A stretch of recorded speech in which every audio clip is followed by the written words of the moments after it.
Hello everyone, मैं राय। आप सभी का राय ऑनलाइन एकेडमी पर बहुत बहुत स्वागत है। राय ऑनलाइन एकेडमी एक ऐसा चैनल है जहां पर आपको क्लास 10 से 12 के साथ पॉलिटेक्निक, एंट्रेंस, सेमेस्टर एवं कंपटीशन का सारा स्टडी मटेरियल बिल्कुल फ्री में अवेलेबल करवाया था। तो देखिए, आज की क्लास में हम लोग रेफ्रिजरेशन एंड एयर कंडीशन का सेकंड यूनिट का टॉपिक है बेलकुलमान साइकिल। उसी पर हम लोग एक अलग टाइप का बेस्ट न्यूमेरिकल को हम लोग सोल्व करेंगे। तो इससे प्रीवियस क्लास में हम लोगों ने सेकंड 2 आपका न्यूमेरिकल इस पे सोल्व कर दिया था। डिफरेंट टाइप का आपका न्यूमेरिकल को सोल्व कर दिया गया। तो आप उस पे जाके अलग उसको है ना वैल्यू को चेंज करके, डिजिट को यानी चेंज करके आप उस पे बेस्ट न्यूमेरिकल को अलग अलग टाइप पर आप खुद से जाके सोल्व कर सकते हैं, जिससे आपका एक्सपीरियंस होने के कारण आपका न्यूमेरिकल में आपको कोई परेशानी नहीं क्रिएट होगा, है ना। तो आज की क्लास में हम लोग बेलकुलमान साइकिल का पर बेस्ड एक नया न्यूमेरिकल को देखेंगे जो अलग टाइप का होगा, है ना। तो सबसे पहले क्वेश्चन को हम लोग सोल्व देखेंगे। क्वेश्चन कहता क्या है ना, उसके बाद हम लोग उसको सोल्व करेंगे। तो देखिए, कहता है कि and air refrigeration system operating and Bell Coleman cycle, जो बेलकुलमान साइकिल पर वर्क करता है। कहता है in air from the cold air, cold room. देखिएगा, ध्यान दीजिएगा वर्ड में क्या कहता है, कोल्ड रूम एट -6 डिग्री। तो ये आपका कोल्ड एयर कूलिंग हो गया, है ना। तो यहाँ आपको नहीं कह रहा है, कोल्ड रूम का मतलब हो गया रेफ्रिजरेशन इफेक्ट, है ना, इसको रूम कह सकते हैं। तो यहाँ से आपका कितना निकलने के बाद आपका दे रहा है -6 डिग्री सी। तो देखिए आपका, तो यहाँ 3 पर आपका टेम्परेचर कितना हो गया था, -6 डिग्री सी, है ना।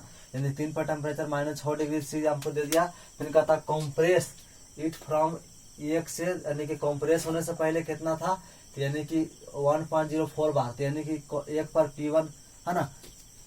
यहाँ देखिए कंप्रेस यहाँ से हो रहा है, यानी कि P3 का वैल्यू आपका हो गया 1.04 बार, और कंप्रेस होने के बाद आपका हो जाएगा P4, तो P4 का वैल्यू 1.6 बार, ये आपका हो गया। फिर कहता था इंडेक्स ऑफ कंप्रेशन, इसमें कंप्रेशन का इंडेक्स अलग दिया और एक्सपेंशन का इंडेक्स अलग दिया। तो कंप्रेशन का इंडेक्स कितना दे दिया है, तो 1.28 दिया। फिर कहता था ambient at temperature is 18 degree C, है ना। ये 18 डिग्री सी एम्बिएंट टेम्परेचर दिया। तो इसको हम लोग बाद में देखेंगे, पहले हम लोग को जो चाहिए डिजिट उसको हम लोग देखेंगे। फिर कहता है air expansion in expander, where index is air expander का एक्सपेंशन दिया आपका कितना है, तो 1.38, यानी इसको हम लोग N1 मान लिए। फिर कहता कंप्रेस इट, है ना, 25 डिग्री सी। तो कंप्रेस होने के बाद कितना होता है, तो ये देखिए कंप्रेस होने से पहले, है ना, कितने डिग्री पे कंप्रेस हो रहा है, तो यानी कि 25 डिग्री सी, तो यानी कि इंटर, है ना। तो ये आपका कितना हो जाएगा, कहता है कि यहाँ क्वेश्चन में देखिए, कहता है compress after cooling, compress after cooling 25 degree C, यानी 25 डिग्री पर है कंप्रेस हो रहा था। कंप्रेस कहाँ से, यानी कि एयर कूलिंग से निकल के आएगा, यानी एक पॉइंट पर है कंप्रेस होकर कूलिंग होकर निकल रहा है। तो P1 का वैल्यू, T1 का वैल्यू 25 डिग्री सी हो गया, है ना। उसके बाद देखिए, तो निकालने के लिए कहता फाइंड सीओपी निकालने का था। दूसरा कहता क्वांटिटी ऑफ एयर सर्कुलेटेड पर मिनट, यानी 1 मिनट में कितना एयर को सर्कुलेट करेगा, of production of 1500 kilo ice का, यानी 1500 किलो आइस को, है ना, प्रोडक्शन करने में कितना एयर को सर्कुलेट करेगा। फिर कहता है कि पर डे 0 डिग्री सी से 18 डिग्री सी तक करने में। फिर तीसरा आपका निकालने के लिए कहता है capacity of plant in turn off refrigeration, यानी रेफ्रिजरेशन इफेक्ट उस प्लांट को निकालने का था। तो सबसे पहले हम लोग सोल्व करेंगे। तो सबसे पहले आपको निकालने के लिए कह रहा सीओपी। तो सीओपी निकालने के लिए हम लोग जानते हैं कि T1 और T2 का रहना बहुत जरूरी है। तो T1 का तो वैल्यू दे दिया, लेकिन T2 का नहीं दिया, तो इसको हम लोग T1, है ना, तो T1 T2 को निकालेंगे। तो हम लोग फॉर्मूला जानते हैं, इन प्रोसेस T1 और T2 का रहता है 1 से 2 में हम लोग चलेंगे, है ना। तो 1 से 2 में चलेंगे तो T1 बटे T2 बराबर P1 बटे P2। यहाँ से देखिए, यहाँ हम लोग बाय नहीं देंगे, क्योंकि N1 का इसका एक्सपेंशन रेशियो दे दिया, अलग अलग दिया है। तो ये आप ध्यान रखिएगा, 1 से 2 जाने में एक्सपेंशन हो रहा था, यानी कि N1 माइनस N बटे N1। तो यहाँ से हम लोग को N2 चाहिए, तो यहाँ से हम लोग N2 इक्वल टू लिख सकते हैं, है ना। तो यानी कि T1 P1 बटे P2 का, उसके बाद N1 माइनस N बटे N1। यहाँ से आप वैल्यू पुट कीजिए, हम, है ना। तो N1 के आप देखिए T1 का वैल्यू, T2 यहाँ T1 का वैल्यू आ गया 298। P1 का वैल्यू देखिए, P1 देखिए P1, यानी कि P1 इक्वल टू P2 है।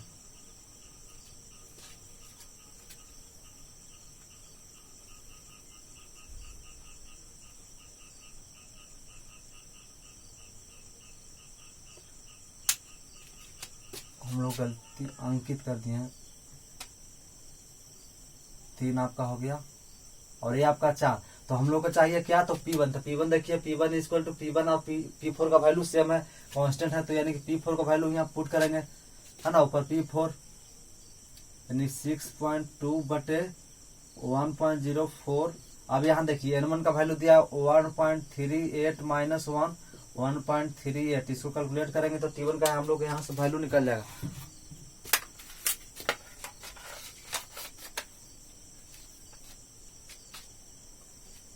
कहता है 298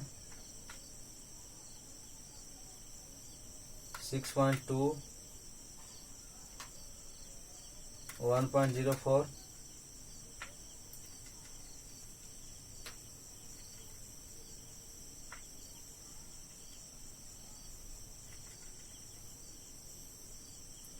पावर में आपका कह रहा है 1.38 माइनस 1/1.38।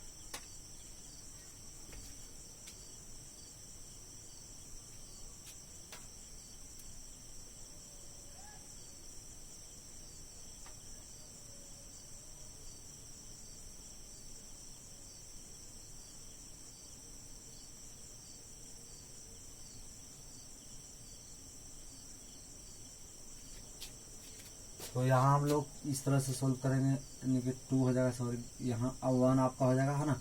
तो ये आपका 2 हो गया 1 और इसको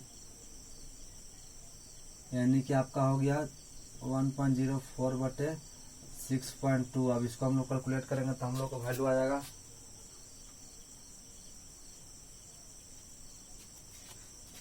182.26 के, यानी कि T2 का वैल्यू है। उसके बाद हम लोग पहला निकाल देंगे COP निकाल देंगे तो ये आपका देखिए T2 बटे T1 माइनस T2 होता है फार्मूला।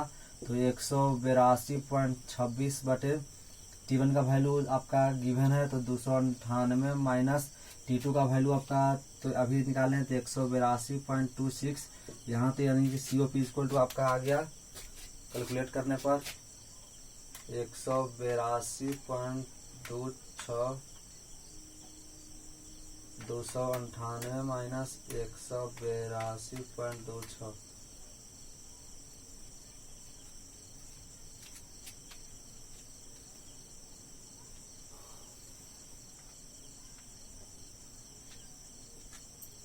यानी आपका आ गया 1.57, है ना, ये आपका हो गया। उसके बाद हम लोग को मास अब सर्कुलेट कर रहा है तो हम लोग सबसे पहले निकालना पड़ेगा आपका प्रोसेस। अब चलेंगे इन प्रोसेस, अब चलेंगे कितने में, तो आपका T1 T2 T3 यानी कि 3 से 4 में, है ना, 3 से 4 में हम लोग अब चलेंगे। तो 3 से 4 में चलेंगे तो 3 प्रेसेस, तो 3 से 4 में तो आपका T4 बटे T3 इक्वल टू P4 बटे P3 N। अब देखिए 3 से 4 में हम लोग जाने में क्या हो रहा था, N2 माइनस N बटे N2। यहाँ से हम लोग को T4 का वैल्यू आ जाएगा, डायरेक्ट पुट करने के बाद वैल्यू को पुट कीजिएगा तो आपका आ जाएगा 394.56 के और आपका T4 का वैल्यू। T4 और T2 को हमने यानी कि जितना टेम्परेचर T1 का वैल्यू T2 3 या 4 का हम लोग को टेम्परेचर का वैल्यू हम लोग को निकाल लिया। अब उसके बाद हम लोग COP निकालेंगे। तो COP निकालेंगे सबसे पहले, तो COP हम लोग यहाँ देखेंगे। COP इक्वल टू हम लोग जानते हैं, ये तो COP निकाल दिया, लेकिन इस COP आपको चूंकि अगर एक कंप्रेशन का रेशियो मान देता तो हम लोग निकालते, लेकिन यहाँ हम लोग को COP इक्वल टू जानते हैं, है ना, रेफ्रिजरेशन इफेक्ट बटे वर्क डन होता है, यानी टोटल वर्क नेट। तो हम लोग को यहाँ वर्क नेट निकालना पड़ेगा सबसे पहले। तो वर्क नेट इक्वल टू हम लोग एक फार्मूला आप लोग जानते हैं, work compression minus work expansion, है एक फार्मूला आपका होता है टोटल वर्क नेट बराबर work compression minus work net, है ना। तो अब यहाँ देखिए, यहाँ से हम लोग को वैल्यू को पुट करेंगे तब वर्क इक्वल टू आपका हो गया PV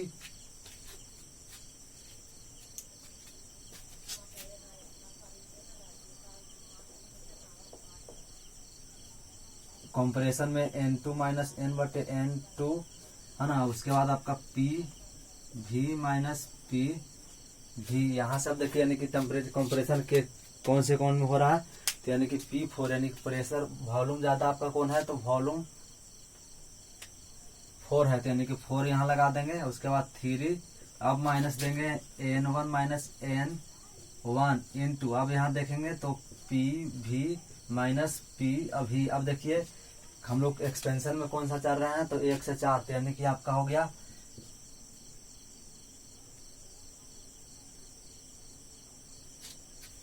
है ना। एक्सपेंशन में आपका हो गया P1 V1 और P2 V2 आपका है हो गया। अब उसके बाद हम लोग वैल्यू को पुट करेंगे, यानी कि N1 का वैल्यू दिया है N1 N2 माइनस N1 हो गया। P4 का वैल्यू आपका दिया है, V4 का वैल्यू आपको निकालना है।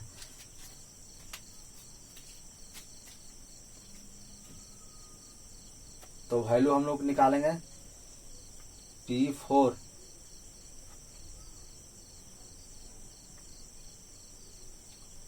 आपका वॉल्यूम का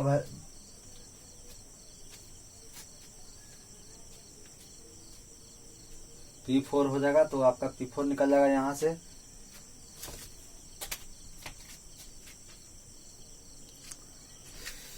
अब देखिए हम लोग यानी कि कंप्रेशन का N2 बटे माइनस N2 हो गया, तो P4 तो अब हम लोग जानते हैं PV इक्वल टू MRT का फॉर्मूला भी लगा देंगे, यानी कि वो आपका हो जाएगा N2 माइनस N बटे N2। हम लोग जानते हैं M दोनों जगह है, तो M छोड़ देंगे, M का वैल्यू हम लोग को बाद में, तो M का वैल्यू 1 हो जाएगा, तो यानी कि MRT हो जाएगा है ना।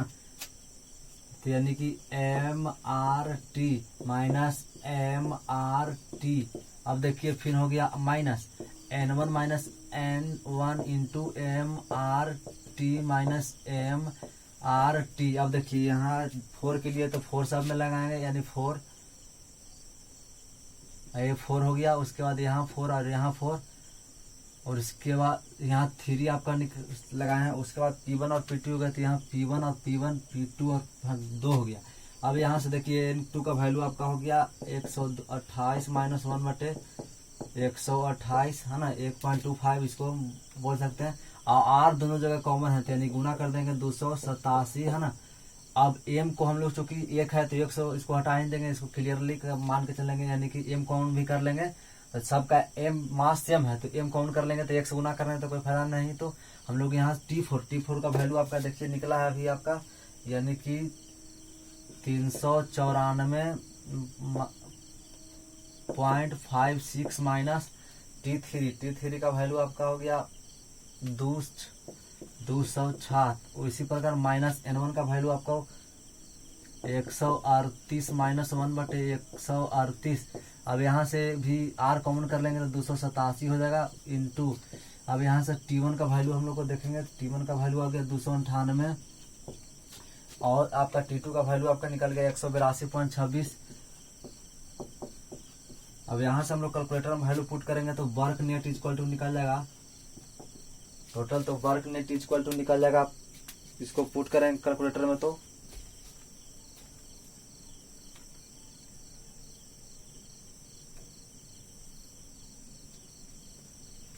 यहाँ आपका आ रहा 46.72 किलो जूल पर केजी है ना। यानी वर्क टोटल नेट का वैल्यू आपका हो गया कितना, टोटल आपका वर्क निकल गया। तो आपका वर्क निकल गया, उसके बाद हम लोग उसको पुट करेंगे क्या किस, तो अब हम लोग को वर्क निकल गया। तो अब यहाँ से हम लोग निकालेंगे रेफ्रिजरेशन इफेक्ट पर केजी है ना, यानी कि RN इक्वल टू हम लोग जानते हैं MCP डेल T। अब यहाँ से देखिए M का वैल्यू, तो M का 1 kg मानेंगे, पर केजी से हम लोग निकाल रहे हैं, तो 1 kg हो गया। तो CP ऑफ एयर यहाँ लिख लेंगे, तो M तो 1 गुना CP तो CA डेल T। आपको देखिए RN कहाँ से निकाल रहा है, तो RN आपका 2 से 3 में जा रहा है, यानी RN आपका 2 से 3 में, तो 3 टेम्परेचर देखिए, टेम्परेचर 3, तो T3 यानी बड़ा माइनस छोटा आपका हो गया। अब यहाँ से हम लोग को C का वैल्यू यानी कि चाहिए है ना, तो C आपका CP इक्वल टू हम जानते हैं यानी कि फॉर्मूला में 1 तो यहाँ वैल्यू पुट करेंगे तो ये आपका हो जाएगा 1 इंटू 1.005 इंटू T3 का वैल्यू आप देखिए, T3 आपका होगा 200 माइनस आपका T2 का वैल्यू आपका निकल के आ गया, अभी निकाले 182.26।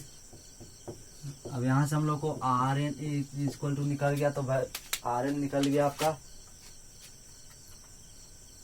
85.16 किलो जूल पर केजी, यानी कि रेफ्रिजरेशन इफेक्ट आपका निकल गया, ये हो गया। अब उसके बाद हम लोग यहाँ से Rn निकालेंगे, COP निकालेंगे। COP इक्वल टू हम लोग जानते हैं refrigeration effect but work done. तो Rn का वैल्यू आपका हो गया कितना, Rn इक्वल टू हो गया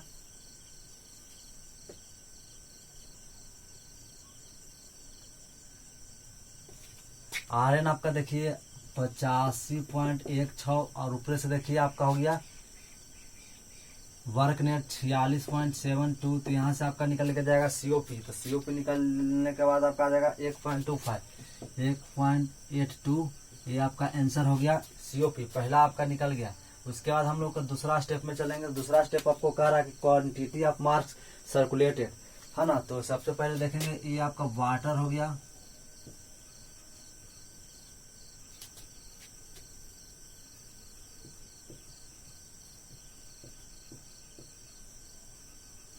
उसके बाद ये आइस बन जाएगा।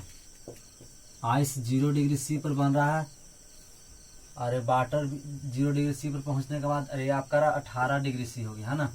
तो यहाँ से देखिए, यहाँ से हीट को एक ऑब्जर्व कर रहा है, QS अब्स्ट्रैक्ट कर रहा, और यहाँ आपका हीट को रिजेक्ट कर रहा है ना। तो L हो गया आपका। अब देखिए यहाँ से अब इंटरेस्टिंग बात है, यहाँ से आपको निकलेगा, तो इसका वैल्यू आपका दे दिया है कितना क्वेश्चन में, 4.16 किलो जूल पर केजी, और इसका वैल्यू दिया है 335 किलो जूल पर केजी, है ना। आपका क्वेश्चन में गिवन डाटा आपको दिया हुआ है। अब उसके बाद हम निकालेंगे फॉर प्रोड्यूसिंग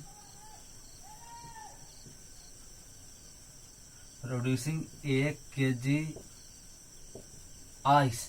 तो ये अब हीट अब्स्ट्रैक्ट निकालेंगे, हीट अब अब्स्ट्रैक्ट बराबर हम लोग जानते हैं फॉर्मूला QS प्लस, है ना, QL। अब यहाँ से देखिए वैल्यू को हम लोग पुट करेंगे, तो हम लोग जानते हैं MCP इंटू डेल टी, से डायरेक्ट हम लिख देते हैं MCP डेल टी हो जाएगा, है ना।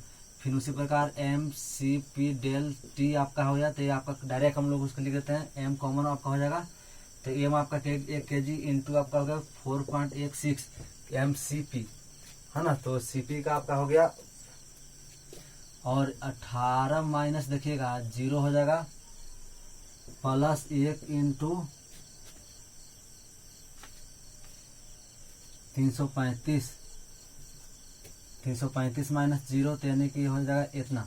अब उसके बाद heat observe abstract equal to put करेंगे, तो आपका वैल्यू आ जाएगा 410.2 किलो जूल पर केजी, किलो जूल पर केजी आपका हीट अब्स्ट्रैक्ट हो रहा है। उसके बाद हीट, ये तो हीट हो रहा है अब्स्ट्रैक्ट पर केजी, लेकिन हम लोग को पर डे निकालना है ना। तो हीट अब्स्ट्रैक्ट निकालेंगे, total heat abstract per day. अब पर डे यानी कि कितने, तो यहाँ आपका हो गया कितना 410.2 किलो जूल पर केजी। अब देखिए कितना केजी में हम लोग कर रहा है, यानी कि 1500 केजी का वैल्यू दे दिया है, यानी अब यहाँ से गुना करेंगे 1500 किलो केजी पर डे, यानी पर डे आपका कितना हो रहा है, तो इतना हो रहा है। अब उसके बाद यहाँ से देखिए, ये आपका केजी से केजी कट गया, तो आपका टोटल कितना गुना कर देने के बाद आपका हीट टोटल अब्स्ट्रैक्ट हो रहा है, total heat abstract equal to आपका हो गया 61.536 किलो जूल पर डे आपका ये हीट अब्स्ट्रैक्ट हो रहा है ना। तो हीट आपका अब्स्ट्रैक्ट कितना ये हो रहा है। उसके बाद हम लोग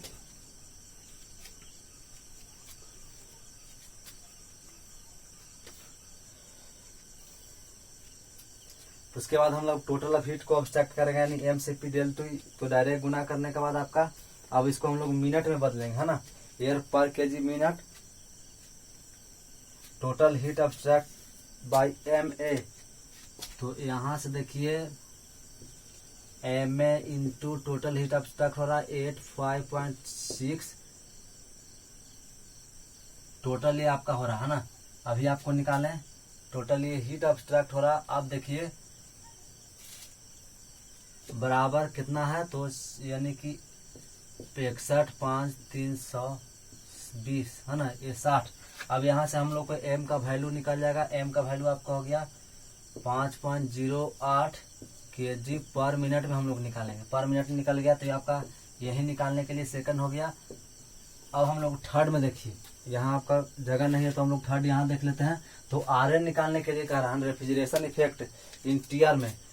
तो Rn इक्वल टू हम लोग कभी निकाले आप Rn इक्वल टू कितना है आपका 85 यानी ये आपका देखिए पर कितना यानी कि टोटल हीट एब्स्ट्रैक्ट कर रहा है, यानी कि 615,360 kg पर डे यहाँ निकाल रहा है। लेकिन हम लोग को पर डे में नहीं निकालना, टीआर में निकालना है। तो इसको 24 से भागा दे देंगे तो Rn इक्वल टू निकल जाएगा 61,5,324 यानी कि अब यहाँ से Rn इक्वल टू कैलकुलेट करने पर आपका आ गया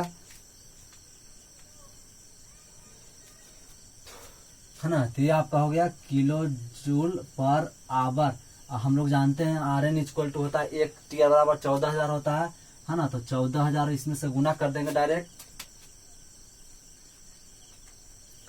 तो यानी कि 61,25,360/24 इंटू 1400 से भागा दे देंगे आपका है ना। 1400 तो ये आपका निकल जाएगा टीआर बराबर। तो यानी कि Rn यहाँ आपसे अब निकल गया। Rn इक्वल टू वैल्यू को पुट कर देंगे तो आपका हो जाएगा 1.83 टीआर। यहाँ से देखिएगा डायरेक्ट आप समझ हम लोग कैलकुलेट कर देंगे जगह के चलते हैं। यहाँ से Rn निकल गया किलो जूल, यानी कि Rn अभी कितना आप निकाला टोटल हीट एब्स्ट्रैक्ट उसी को कहते हैं। तो नया वाला तो यह कितना हो गया, यानी 61,53,60 किलो जूल पर डे। लेकिन हम लोग को क्या Rn इक्वल टू टन में हम लोग जानते हैं, तो आवर में निकालना है। तो 24 से भागा दे देंगे तो आपका निकल जाएगा। उसके बाद एक टीआर बराबर हम लोग जानते हैं कितना होता है 14,000 किलो जूल पर आवर। तो यहाँ आपका गुना कर देंगे 14,000 किलो जूल पर आवर से, तो हम लोग Rn निकल जाएगा 1.83 टीआर। तो हम लोग को 3 स्टेप टोटल निकल गया। तो ये था आपका न्यूमेरिकल। फर्स्ट हम लोग सबसे पहले इसको CO पे निकालें, उसके बाद हम लोग को सेकंड यहाँ आपका निकला है और ये आपका थर्ड निकला है, यानी कि तीनों आपका स्टेप क्लियर हो गया। तो आप इसमें बेस्ट अलग टाइप के यानी कि वैल्यू को चेंज करके अधिक से अधिक इसको प्रैक्टिस कीजिए तो आपका एक क्लियर कंसेप्ट हो जाएगा। हमें उम्मीद करते हैं कि आप अच्छे तरह से समझ गए होंगे। तो आज का क्लास हम लोग यहीं तक रहने देते हैं, फिर मिलेंगे नेक्स्ट लेक्चर में।